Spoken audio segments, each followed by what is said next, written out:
mother truckers, welcome back to the Truckin' Journey. This is episode 65 and I am Trucker Jim, and it's raining a little bit. I am parked in Dandridge, Tennessee, on my way to Anderson, South Carolina to deliver, and then I'm going right back up to Louisville where I came from.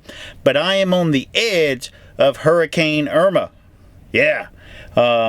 So it's probably going to get a little rough as the rest of this shift continues.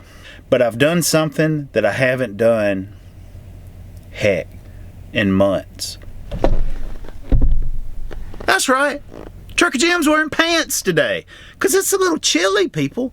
It was like 56 degrees a little earlier, which I know you people in Canada and up north, think that's a summer day. But for us southern boys, when you're used to 90-degree weather and above, that's a little cool. I know a video or two ago, I talked about the gorge and the leaves changing colors, which they do there. That was true. But that I would be going through there every single week and we would see, the progress of the leaves changing. Well, I'm hoping that's not going to be true. I put in a request today to get transferred to what's called the Texas fleet. Yeah, that's running back from Greer to Laredo for the most part. And if you leave at the right time where, you're not hitting Atlanta at rush hour, and the same thing for Houston, not hit it during rush hour, that could be like the dream driving job, where you can have 625-mile shifts each shift and, make it to Laredo in 2. And then back to Greer in 2, which, just doing a little calculations in my head, I think you could do 1.5 round trips per 70-hour clock. Which what that would mean is go to Laredo, come back, go to Laredo, actually do a reset in Laredo, which is not a bad place to do a reset for numerous reasons, and then go back to Greer, back to Laredo, and then back home to the Greer area, and then do a reset there and repeat, which that would be 3,700 miles. There's a different pay plan for the Texas fleet. Regional is what pays the highest per mile, which it dadgum should, because I have hooked to 5 trailers in one day before. Like, there's not a day I'm not hooked to 2 trailers, or at least got one loaded, got it unloaded. You guys know what I'm talking about. It's a lot more customer interaction in regional than, the Texas run, because it's over 1,000 miles each way. So I put in the request. The Texas fleet manager is supposed to be talking to my fleet manager, and I told him I'd be ready to go this coming Sunday, so I will keep you guys posted. But say a little prayer for me, people, because if I get to go to Texas, you know what that means? Boudin balls! You can't remember when you got your last meal, and you don't know just how a woman feels. You didn't know what rock and roll was until you met my drummer on a great tour bus. I got there in the nick of time before he got his hands across your state line. Yeah.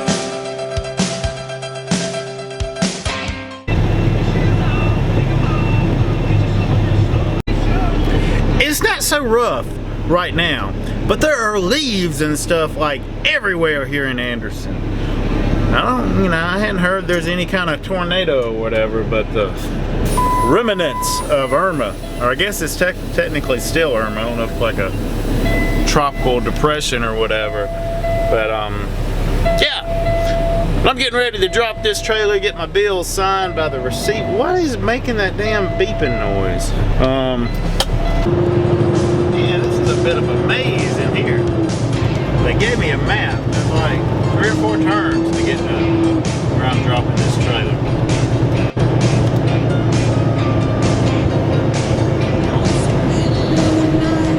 Train in here. There's the towers they spoke of. There's a G&P trailer. I'm gonna put mine aside. Looking kind of beat, the rhythm of the street show knocks you off your feet. You did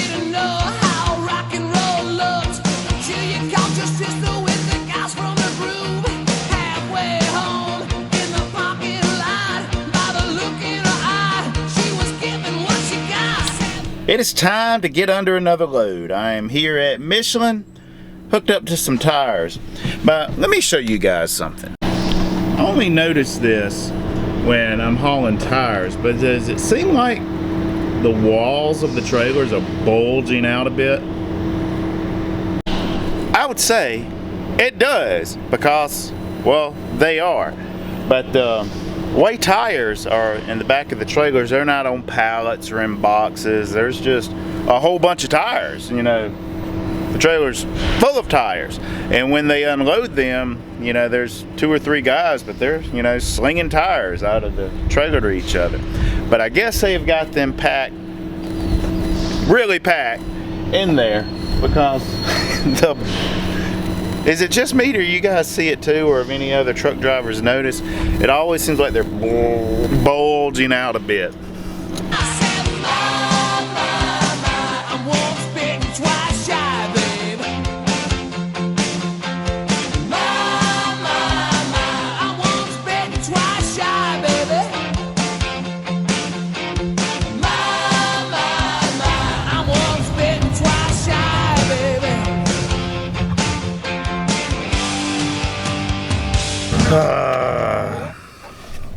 All right, I'm waking up in Louisville at a Kroger parking lot, and I was greeted to this on my windshield. It's a freaking parking ticket. There's a city ordinance apparently over no overnight parking.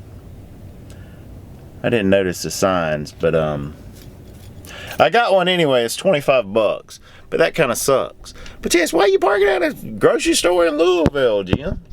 Well, it's because of that crazy GE. I had 3 hours on my clock left when I went there last night, and it's supposed to be a loaded trailer, but it was a cluster, you know what.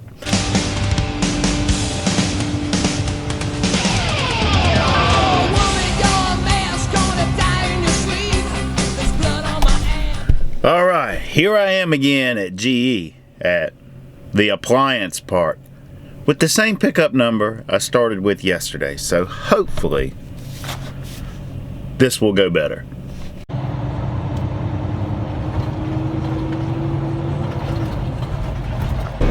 I was about to say, is this going to be the first time I come here and not see geese? Well, I didn't see them yesterday, but it was dark and raining. But there's the geese over there.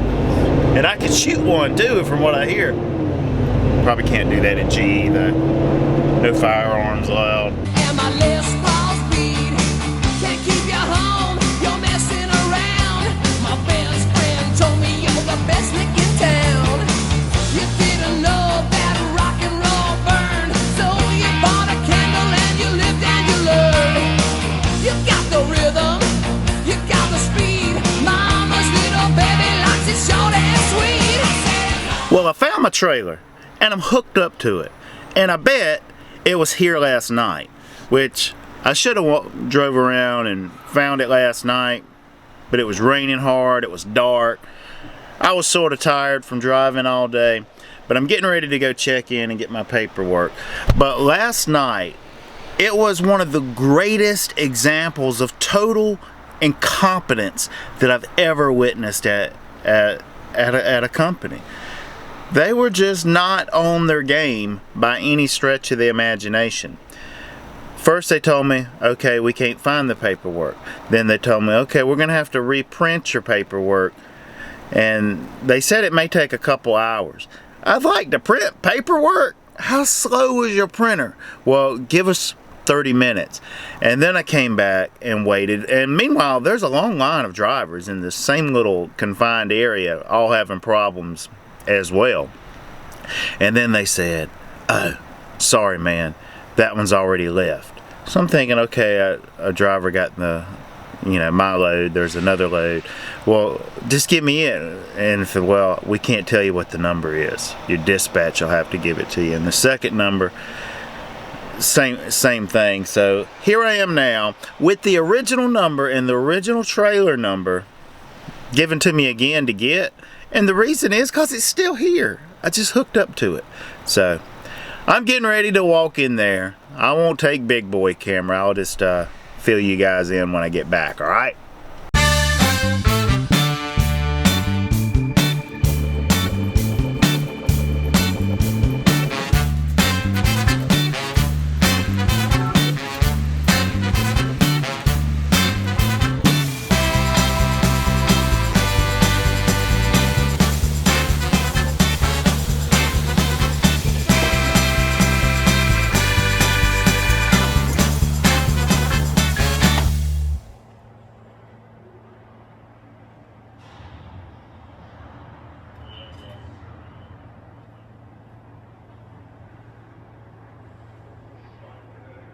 Okay, I'm back in the truck, hooked to my trailer that's going to Georgia, but they're telling me now they have to reprint the bills, and that could take a while. Even though the printer that prints the bills right there beside the computer, it just doesn't seem like an organized establishment. And this place, I hear, was like built during World War II or something like that. General Electric Appliance Division. At one time it had, like, I think the largest roof in the world or North America is what I got in one of the comments. But they might have a big roof, but they suck.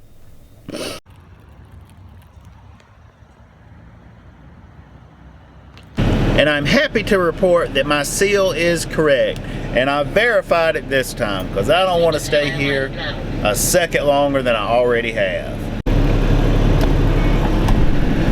Alright people, 15 hours after I arrived, I finally got my trailer and my paperwork and a parking ticket, and it's been raining the whole time. But now let's get on the road to Georgia, which isn't all that far away for a 15-hour wait. But I go there so often, I've got it in my address book. Lowe's, DC.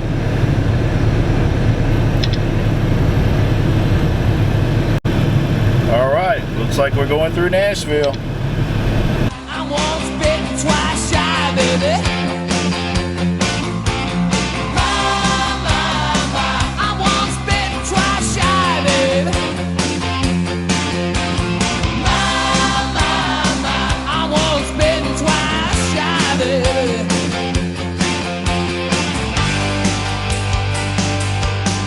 Alright guys, I know all of you love the teachable moments we have at the trucking journey from time to time. This was one I was not expecting, but I got pulled into a weigh station as soon as I crossed the Tennessee border, and the officer came out before I even got on the scale good and informed me that I was selected for a level 3 inspection. So he's already got my driver's license and med card. So I'm bringing in my trailer inspection, my truck registration and permits, which is in this little notebook, and also a blank logbook. So always make sure you have one of those because they ask for it every time. And my log is, I don't know, we don't have an inspection tab on ours. So I put myself on duty and PTI, which is, I guess, pre-trip inspection. So now I'm headed inside.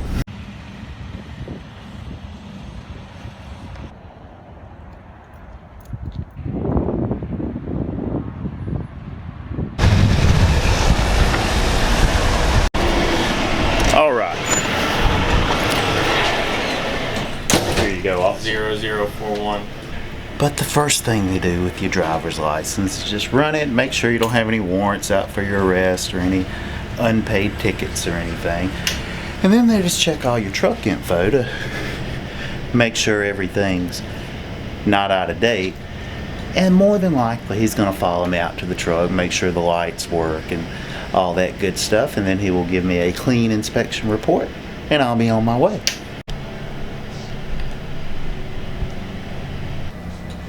Where's your trailer registration at? I gave it to you.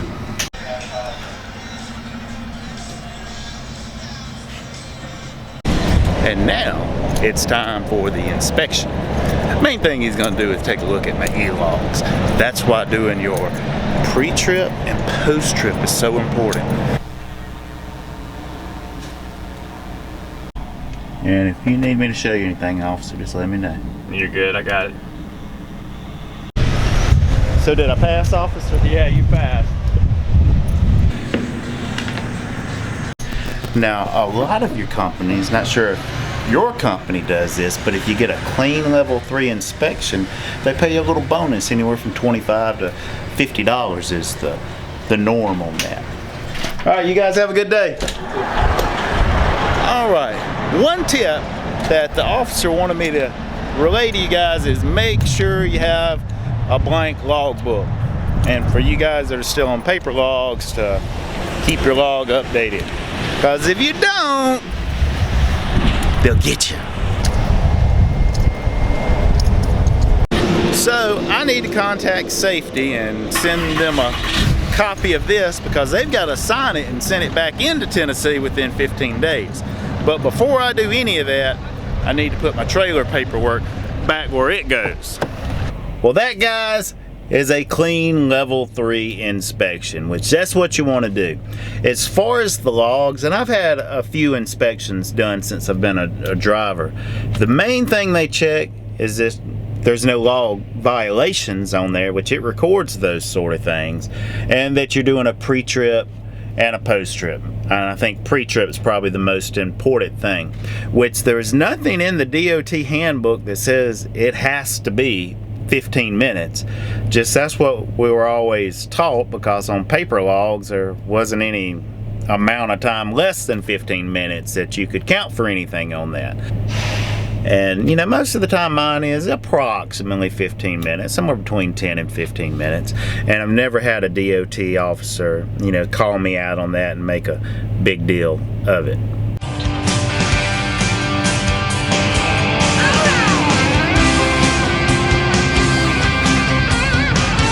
But this Love's that I'm stopped at, this has a different food selection. IHOP, something called IHOP Express. I think I stopped here once before. Maybe there's a few other Loves, but this is in White House, Tennessee on I-65, which is a little north of Nashville. But I'm gonna fuel up old Kenny Wayne here, and then, I don't know, I'm gonna walk inside and grab a quick little snack for the road. I don't know if I'm gonna get something from IHOP. There's also a Godfather's Pizza here, which, I don't know, those food choices are pretty cool. Two that I don't ever get anymore is McDonald's and Subway. I just had them way too much my first year, and, well, my McDonald's and Subway eating is in the past, people.